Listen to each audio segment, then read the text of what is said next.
우리에게 주신 하나님의 말씀은 마태복음 5장 27절에서 32절까지 말씀입니다. 5장 27절부터 32절까지 말씀 교독하겠습니다.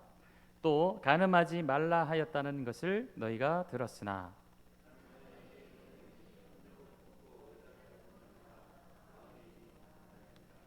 만일 내 오른 눈이 너로 실족하게 하거든 빼어내 버리라.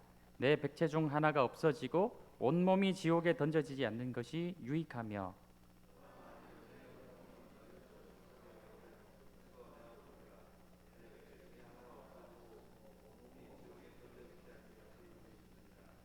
또 일렀으되 누구든지 아내를 버리려거든 이혼 증서를 줄 것이라 하였으나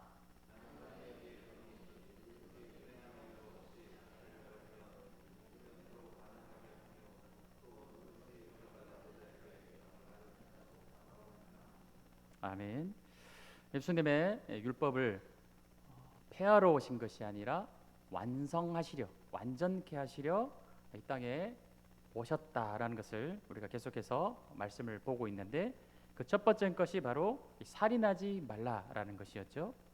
살인이라는 것은 물리적으로 단순히 어떤 한 생명의 목숨을 빼앗는 것만이 살인이 아니라 나의 마음속으로 또 입술로 범하는 살인, 또 상대방의 마음으로 하여금 그 살인죄를 유발시키는 모든 것들, 즉 하나님 안에서 하나님의 형상으로서 맺어진 모든 관계를 파괴하는 행위, 관계를 파괴하고 그 안에서 평안과 화평을 제거하여 버리는 그 모든 행위들이 다 살인죄라고 말씀하셨습니다.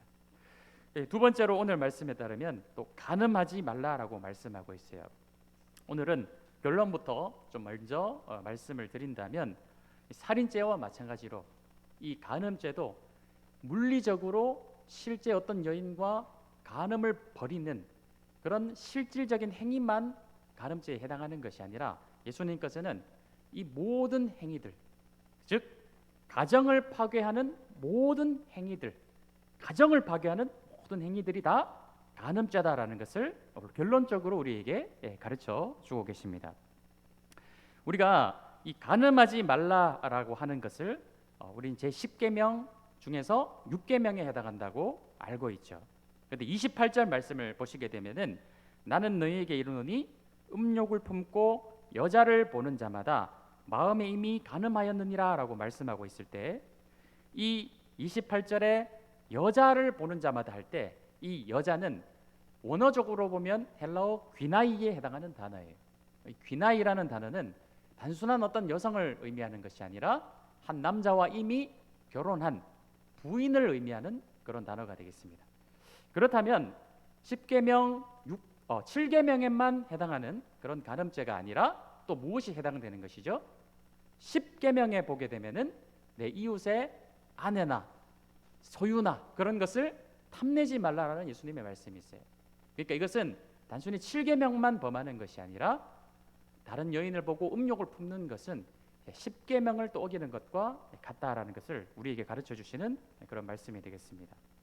다시 정리하면은 실제로 어떤 행위적인 간음, 즉 불륜을 저지르는 것을 실제 행동으로 옮기지만 않는다면 자신은 의롭고 이 죄로부터 자유하다라고 여겼던 그 당시의 유대인들에게 그것이 아니라 마음으로 짓는 음욕 역시 간음이다 라는 것을 가르쳐 주고 있는 그런 말씀인 것이죠.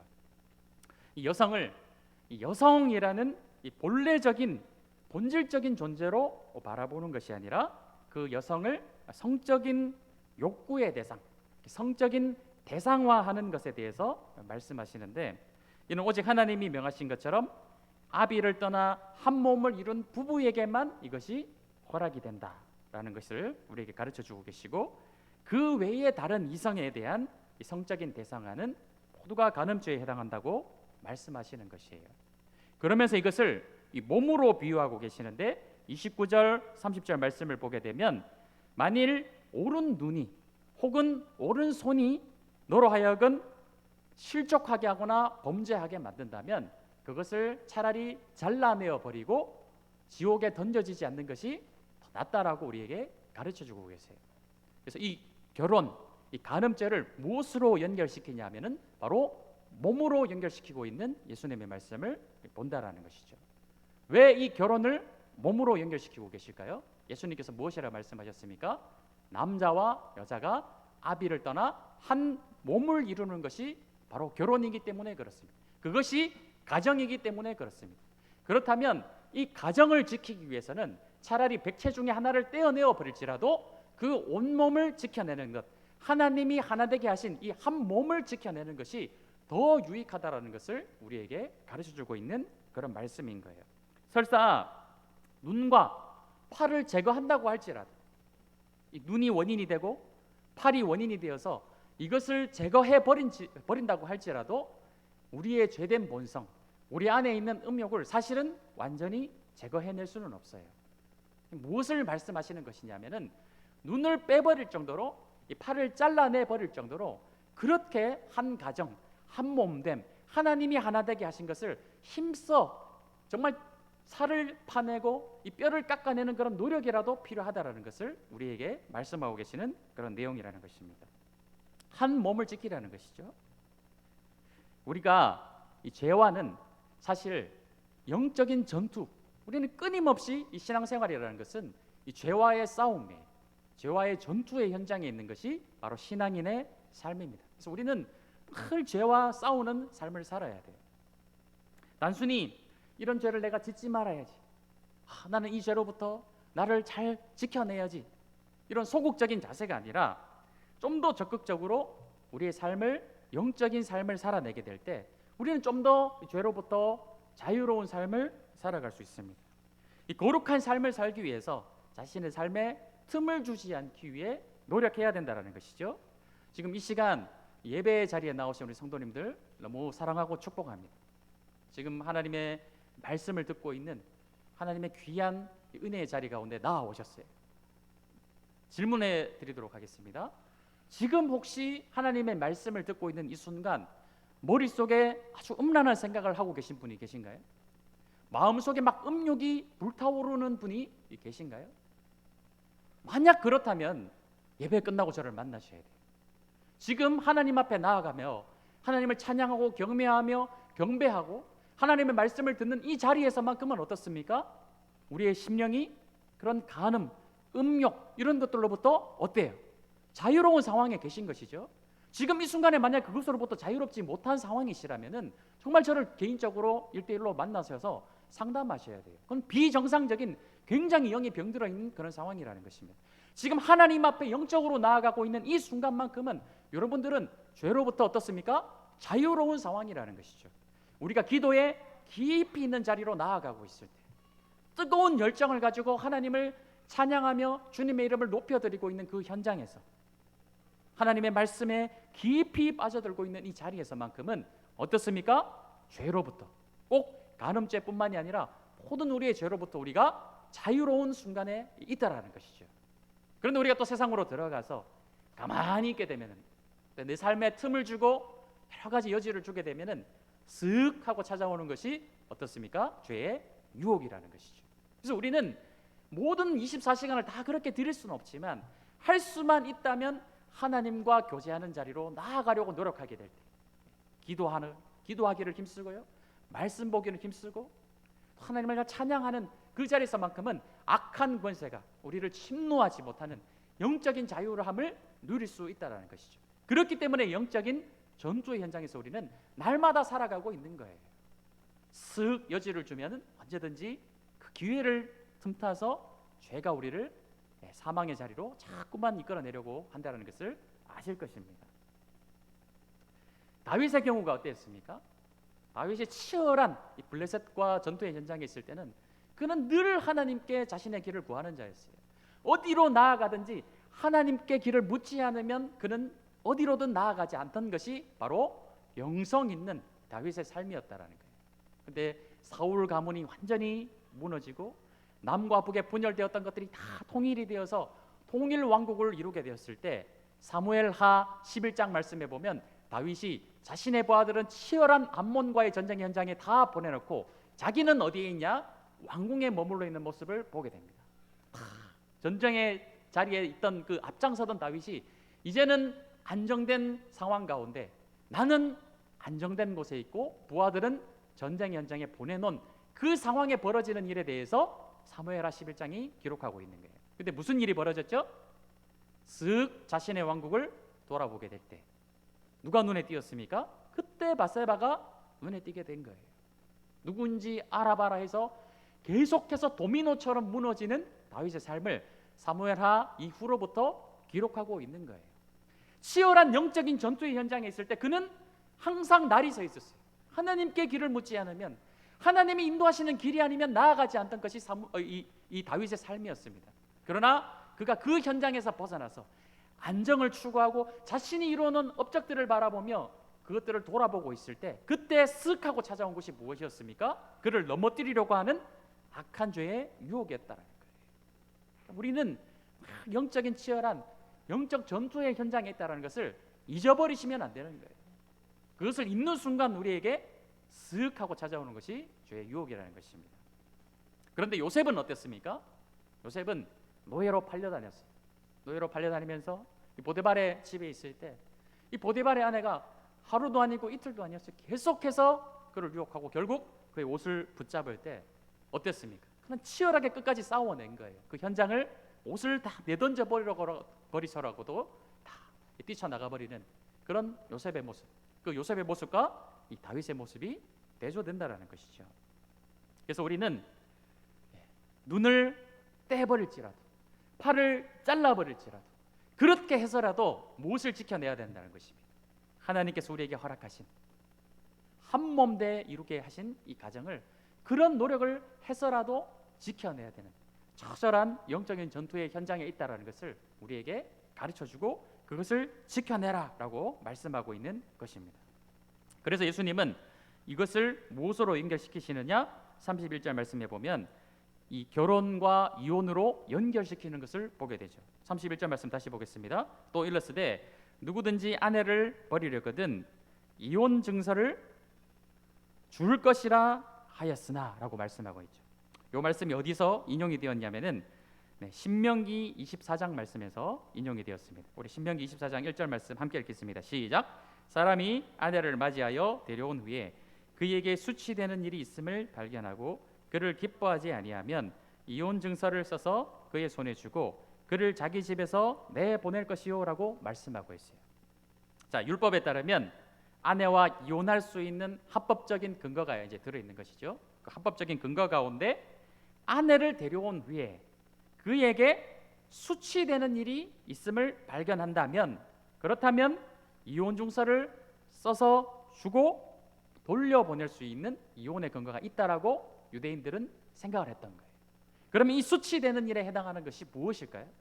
여러 가지 할렐 학파하고 여러 가지 학파들의 이제 이야기들이 있지만 그 당시 대세적인 어떤 이혼의 근거가 되는 수치스러운 일은 무엇이었냐면은 밥을 하다가 밥을 태운다든지 남편을 기쁘게 하지 못한다든지 자녀를 잘 양육하지 못하는 그런 아주 그냥 일상에서 부부 가운데 일어날 수 있는 아주 사소한 일을 가지고도 그들은 이혼의 근거를 삼고 이 여인이 나를 기쁘게 하지 못하고 나를 수치스럽게 만들었기 때문에 이혼 증서를 써주고 이혼을 하던 것이 그 당시에 이 사람들의 모습이었어요. 다시 좀 해석을 해드리면 예를 들어서 이런 것입니다. 아내에게 수치스러운 일이 그냥 별일이 아니에요. 그런데 예를 들어 다른 여인이 내 눈에 들어왔습니다. 다른 여인과 관계를 가지고 싶고 그 여인과 결혼을 하고 싶어요. 그러면 별거 아닌 일을 트집을 잡아가지고 이 여인이 나를 수치스럽게 만들었으니 이혼 증서를 써서 줘버리고 그런 문제 율법에 따르면 자기는 이혼을 한 것이죠. 그리고 나서는 다른 여인과 결혼을 하는 거예요. 그리고 나서 그들이 하는 생각은 무엇이냐면은 나는 제 7계명인 간음죄를 짓지 않은 의로운 사람이야. 이렇게 여겼던 것이 바로 그 당시 유대인들의 생각이었다는 거예요. 이런 것을 오늘 두 자로 이야기하면 무엇이라 이야기하냐? 꼼수라고 이야기하는 것이죠. 꼼수. 그들의 인간의 머리에서 나오는 것이 무슨 생각이냐면은 꼼수인 거예요. 꼼수. 그냥 하나님의 말씀의 원래 의도를 잘 이해하고 헤아리려고 하지 않고 그 율법 조항을 이렇게 이용하고 저렇게 계산해 내 가지고 이렇게 하면 이 조항에 걸리지 않는 나는 의로울 수 있는 사람이라는 꼼수를 부려댔다라는 것이 바로 그 당시 유대인들의 생각이었다는 것이죠. 거기에 대해서 예수님은 마태복음 19장에서도 말씀하시지만 이렇게 말씀하고 계십니다. 5장 32절 말씀 보세요. 나는 너희에게 이르노니 누구든지 음행한 이유 없이 아내를 버리면 이는 그로 간음하게 함이요 또 누구든지 버림받은 여자에게 장가드는 자도 간음함이니라 말씀하고 있어요. 그래서 이 수치되는 일을 무엇에 예수님은 한정하고 계십니까? 음행한 것 외에는 그 어떤 것도 여기에 해당되지 않는다라고 말씀하고 계시는 예수님의 율법 해석이시라는 것이죠. 하나님이 그 당시 이런 유대인들의 모습을 보시면서 어떻게 생각하셨을까요? 예수님이 그 당시 이 하나님의 귀한 가정을 지키라는 율법의 말씀을 가지고 이렇게 꼼수를 부려대는 유대인들의 모습을 보면서 어떻게 보고 계셨을까요? 어떻게 여기셨을까요? 참 한심하다고 여기지 않으셨겠습니까? 이것들이 가정을 지키라고 준 말씀을 가지고 이렇게 꼼수를 부려대는 모습을 보면서 얼마나 하나님 마음이 아프고 답답하고 참 한심했을까요? 요즘은 그렇지 않을까요? 요즘도 그렇다는 것이죠. 요즘 사람들은 더 계산이 밝습니다.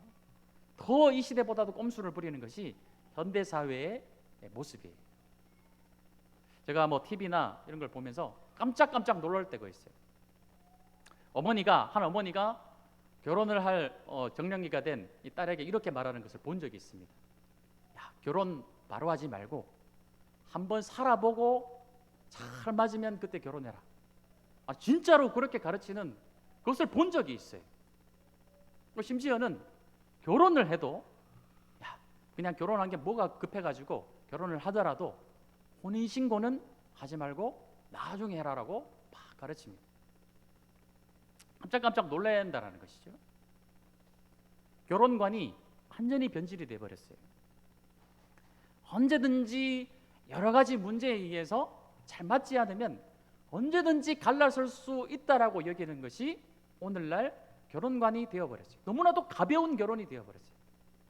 하나님의 말씀에 따르면 너무나도 성스럽고 하나님이 허락하신 둘이 하나가 되는 너무나도 귀한 일이 바로 이 결혼인데 이 결혼을 너무나도 가볍게 여기고 상스럽게 여기는 그런 시대를 우리는 살아가고 있다는 것이죠. 언제든 그냥 헤어질 수 있는 결혼. 우리는 결코 그런 세대의 흐름을 본받지 말아야 될 거예요. 이 세대를 본받지 말라고 말씀하지 않으셨습니까? 특히 지금 우리는 괜찮을지 모르지만 이 다음 세대는 더 걱정이 되는 것이죠. 이 자녀들의 세대는 또 어떻게 될까? 그때는 이 결혼관이 완전히 그냥 다 무너져 내버려서 어떻게 될지 알 수 없는 그런 시대가 우리 앞을 기다리고 있지 않습니까? 다음 세대에게 잘 가르쳐야 될 거예요. 결혼이라는 것은 한 남자와 한 여자가 아비를 떠나 둘이 하나가 되게 하는 한 몸을 이루는 너무나도 귀한 일이라는 것을 이 다음 세대에게 잘 가르쳐야 돼요. 눈과 팔을 잘라내는 한이 있더라도 지켜야 되는 것이 하나님이 하나 되게 하신 것이라는 것을 우리는 가르쳐야 될 것입니다. 이 간음이 또 다른 간음으로 연결되는 것을 32절 마지막에 말씀하고 계세요. 또 누구든지 버림받은 여자에게 장가드는 자도 간음함이니라 라고 말씀하고 있죠. 다시 말씀드립니다. 말씀에 따르면 결혼은 한 몸을 이루는 거예요. 하나 되는 거예요. 그런데 간음죄는 바로 이 한 몸됨을 파괴하는 행위인 것이죠. 당시 여인들은 경제적인 자율성, 독립성이 거의 없던 시대였습니다. 한 남자가 다른 여인과 결혼을 하기 위해서 아내에게 이혼 증서를 줘서 그 아내를 버려버리면 그 아내는 단순히 남자에게 버림받는 것이 아니라 당장 앞으로 어떻게 살아가야 될지 생계가 아주 막막한 그런 상황이 되어버리는 거예요. 남자에 의해서 경제적인 모든 것들을 제공받던 시대가 그 옛날 시대였기 때문에 그렇습니다. 그렇다면 한 여인이 이혼 증서를 받아들게 되고 너무나도 억울하게 쫓겨나게 되었습니다. 자기는 간음죄를 저지르지도 않았어요. 그냥 남편에 의해 수치스러운 일이 있다 하여서 이혼 증서를 받아들고 내어 쫓기게 됩니다. 그러면 살아갈 방법이 없겠죠. 어떻게 살아갑니까? 그러면 선택할 수 있는 유일한 길은 무엇이냐면은 다른 남자에게 또 시집을 가는 방법밖에는 없다라는 거예요. 그러면 이 여인은 간음죄를 저지르지 않은 상태에서 비록 이혼 증서를 주었다고 하지만 이 전 남편과 아직은 무엇이죠? 예수님의 율법에 따르면 아직 한 몸인 거예요. 한 몸인 상태지만 형식적으로 이혼 증서를 받아들고 쫓겨난 상황일 뿐인 것입니다. 그런데 생계를 유지할 방법이 없어요. 그럼 어쩔 수 없이 선택하는 것이 다른 남자에게 시집을 가는 것이겠죠. 그러면 어떤 일이 벌어지게 됩니까? 아직 전 남편과 한 몸임에도 불구하고 다른 새로운 남편과 간음죄를 저지르게 만들어 버리는 결과가 나타나게 되는 거예요. 거기에 대해서 예수님은 32절 말씀에 누구든지 버림받은 여자에게 장가드는 것도 서로가 서로에게 간음죄를 저지르는 일이다라고 말씀하고 계시는 거예요. 복잡하죠? 하나도 복잡할 것이 없습니다. 예수님이 무슨 이야기를 하시는 걸까요? 복잡하게 생각하실 것 없어요. 무슨 말씀을 하고 계시는 걸까요? 이혼하지 말라라고 말씀하고 계시는 거예요. 어떤 상황 가운데서도 하나님이 둘이 하나가 되게 하신 것을 힘써 지켜야지. 이런 꼼수 저런 꼼수 다 부리면 그것이 결국 다 간음죄로 연결이 된다. 확 무너지게 된다라는 것을 우리에게 가르쳐주고 계시는 그런 말씀이라는 것이죠. 확장해서 좀 적용을 하면 세상 사람들이 생각하는 결혼의 성패가 크게 두 가지가 있습니다. 첫 번째는 무엇이냐면은 물질의 풍요와 안정된 삶, 혹은 조금 더 나아가서 이 남들보다 우월한 삶, 이런 것이 결혼의 기준이 되는 것을 보게 돼요. 내 결혼이 성공한 결혼이냐 아닌 결혼이냐의 기준이 남들보다 좀 더 우월하게 경제적으로 안정된 삶을 살아가느냐, 이것이 이제 기준이 되는 것을 보게 되죠. 크게 두 번째 것을 한번 살펴보니까 무엇이냐면은 자녀들의 성공이에요. 내 결혼이 성공했느냐 아니냐는 내 자녀들을 얼마나 성공시켰느냐가 내가 잘한 결혼인지 아닌 결혼인지 그를 판가름하는 기준이 되는 것이 오늘날의 세태라는 것입니다. 그래서 결혼을 해서 남들보다 더 우월한 경제적인 지위를 누리고 내 자녀들이 좀 더 지났을 때 좀 더 보면은 장기적으로 보면 내 자녀들이 좀 더 다른 자녀들보다 더 좋은 대학교에 들어가고 더 안정된 직장에 들어가고 의사가 되고 뭐가 되고 박사가 되고, 이런 것들이 이제 내 결혼이 잘한 결혼이다. 야, 네 결혼 참 잘했다라고 할 때 어떤 기준이 되죠? 정말 두 사람이 정말 사랑하고 있는가, 정말 상대방을 내 몸과 같이 여기며 사랑하고 있는지, 그런 것들이 기준이 되는 것이 아니라 저 사람의 결혼을 보니까 잘한 결혼인지 안 한 결혼인지, 저 사람의 어떤 삶을 그렇게 막 보면서 생활 수준을 보면서 그것을 많이 판단하는 모습을 우리가 보게 된다는 것이죠. 그러다가 이 두 가지 중에 문제가 생기면 어떻게 되죠? 그런 조건이 기준이 되기 때문에 두 사람의 사랑의 기준이 아니라 그런 조건들이 사라지는 순간 그들의 마음에 어려움이 생기고 가정이 파괴되는 일이 일어난다는 거예요. 결혼을 명성과 재산, 유익을 얻기 위한 도구로 이용하고 생각하는 경향이 점점 짙어지고 강해지고 있다는 것이죠. 다시 한번 말씀드립니다. 본질적으로 이 결혼이라는 것이 무엇입니까? 하나님 안에서 사랑하는 존귀한 한 이성과 연합하는 일, 이것이 결혼이 아니겠습니까? 마치 예수님이 우리를 사랑하셔서 자신의 모든 것을 다 내어주시고 예수님이 우리의 머리가 되어주시고 우리를 그분의 몸으로 삼아주셔서 다시는 이것이 찢어질 수 없는, 갈라질 수 없는 완전한 결합과 연합을 우리에게 이루어 주신 것처럼 바로 우리의 결혼이 그러하다라는 거예요. 둘이 하나가 되게 하신 것. 결코 이것은 하나님이 하나가 되게 하신 것을 사람이 갈라놓을 수 없다라는 것을 말씀하고 계십니다. 그래서 우리도 우리의 아내를, 우리의 남편을 그렇게 사랑해야 되겠죠. 상대방을 나의 욕심에 따라서 나의 기준에 맞춰서, 우리는 막 그런 마음이 있지 않습니까? 이 사람을 내 기준에 맞춰서 어떻게 변화시켜야지 그것이 참 행복한, 나를 만족시킬 수 있는 것으로 생각하지만 사실 그렇지 않다라는 거예요. 나의 욕심을 조금만 버리면 상대에게 다 나를 맞추어 주면은 그것이 진짜 사랑이 아니겠습니까? 예수님이 그렇게 눈높이를 낮추셔서 우리를 그렇게 사랑해 주신 것이 아니겠습니까? 그래서 에베소서에는 이렇게 말씀하고 있는 거예요. 아내들이여 남편들에게 주님께 복종하듯이 복종하라. 아내들이여 남편들이여 아내를 그리스도께서 몸된 교회를 사랑하듯이 그렇게 사랑하라라고 우리에게 가르쳐주고 계시지 않습니까? 그래서 노력이 필요한 거예요. 애써야 되는 것입니다. 예수님이 나와 하나가 되시기 위해서 어떻게 하셨는지 늘 기억하시면서 남편 사랑하기를 주님께 복종하듯이, 아내 사랑하기를 주님이 교회를 사랑하듯이 사랑하시는 그런 성도님들이 되십시오. 서로 사랑하는 믿음의 신실한 가정을 이루어 나가시기를 축복합니다. 그리고 이 사실을 모르는 수많은 사람들이 많이 있어요. 그들에게 반면교사가 아니라 정면 교사로서 바로 이렇게 살아가는 것이 참된 행복이고 사랑이다라는 것을 정면으로 가르쳐 주실 수 있는 그런 성도님들의 가정이 되시기를 축복합니다. 오늘날 수많은 가정들이 참 어려운 상황 가운데 있어요. 여러 가지 원인들이 있습니다. 그런데 한 가지 이유가 무엇일까요? 종합해 보면 한 가지, 우리 심령이 병들어 있기 때문에 그렇습니다. 만약 우리 가정에 그런 어려움이 있다면 우리가 함께 이 찬양을 하면서 하나님 나를 고쳐 주십시오, 주님 앞에 간구하며 나가셨으면 좋겠어요. 함께 찬양하겠습니다.